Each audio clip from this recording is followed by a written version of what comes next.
This is Lagos, land of great hospitality. Lagos, enviable land of immense ancestral traditional heritage.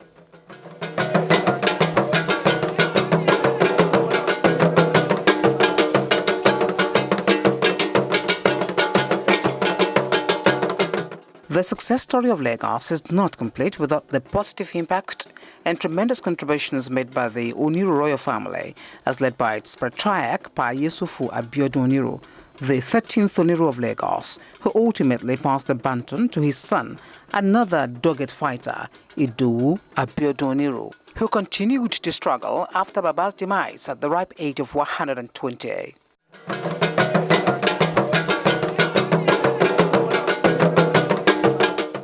Like his father, he fought tirelessly with the government at the time to reclaim the family land seized unlawfully by the colonial masters and succeeding administrations in Nigeria. This unjust went on for decades, till the privy court in London, in an historic judgment, stalled further encroachment on Oniru family land.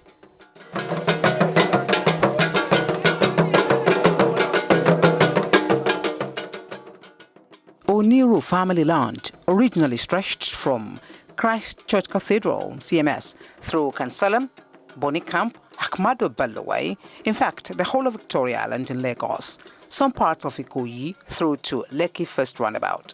Today, the remnant left of Oniru family land, 732 acres, is what has now transformed to a world-class private estate, first of its kind by a royal family in Lagos, with amenities and infrastructure inclusive. All credit to Eledumare and the ingenuity and magnanimity of an enigma and iconic trailblazer, His Royal Majesty OBA IDOWU ABIODUN ONIRU AKOGUN II, Oniruof Iru land, Victoria Island and environs. He pioneered housing development and estate management in Lagos, if not the entire Lagos state. It is noteworthy that his timely and positive steps brought about growth in housing, as well as changed the landscape of the entire Etiosa axis, yet to be surpassed by any other royal family in this part of the globe. Kabiesi created a city out of a larger society. Yoruba says, he cannot do less.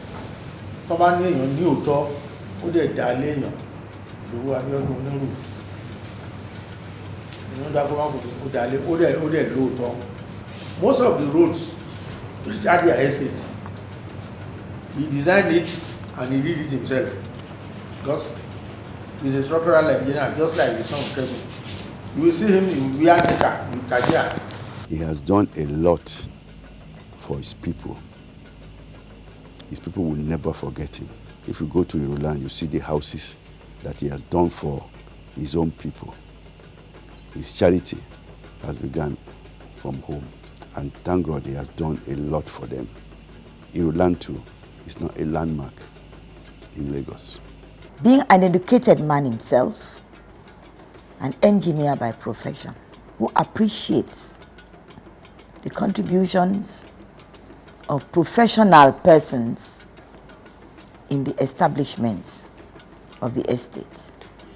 And so he has attracted and garnered to himself architects, town planners, and all kinds of people who have joined together with him to conceive his dream and to establish it into what is called the Oniru Royal Family Private Estate, the Millennium Homes Private Estate, the British International School, and all kinds of establishments, the market, the modern market, and attracting into the estate other kinds of enterprises, hotels, business houses, shopping malls, in order that to make sure this place is what it is today.